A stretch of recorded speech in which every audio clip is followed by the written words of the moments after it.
ప్రతి ఒక్కరు హెల్మెట్ ధరించుకోవాలా చెప్తూనే ఉన్నాము. కానీ కనీసం ఒక 20% 30% రావడంలా. ఎందుకంటే చాలా గవర్నమెంట్ ప్లస్ ఆఫీసర్ చాలా చిక్కిగా ఉన్నారు. దానికోసం మేము కూడా ఇంప్లిమెంట్ చేస్తున్నాము. మీకోసమే, మీ ప్రాణాల కోసమే.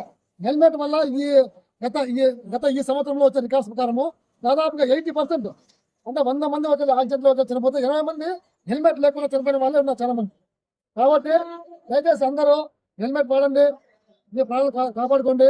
మీ కుటుంబ సభ్యులు కూడా హ్యాపీగా ఉంటారు, సంతోషంగా ఉంటారు. ఏ ఒక్కరికి కూడా చిన్న ఇబ్బంది ఉన్నా కూడా చాలా కుటుంబంతో చాలా లాస్ అవుతుంది. ఇంకోటి హెల్మెట్ పెట్రోల్ బంకుల్లో కూడా హెల్మెట్ లేకపోతే పెట్రోల్ పడరు.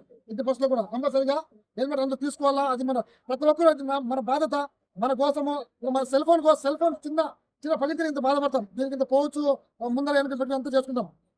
మన ప్రాణం కోసము ఒకవేళ చిన్న యాక్సిడెంట్ జరిగినా కూడా కింద పట్ట చేయి కలుగుతుంది. దానికేం కాదు. బాడీలో ఏ పాట పోయినా కూడా మళ్ళీ ఆపరేషన్ దానికి మందు మాత్రం వాడితే వేయపోతారు. వాళ్ళు తలకి ఏమైనా ఇంజరీ అయితే మాత్రము నేరుగా కోమాకపోతాం. దానికి చాలా పెద్ద నష్టం అవుతుంది. ఆర్థికంగా నష్టపోతాం, కుటుంబంగా నష్టం.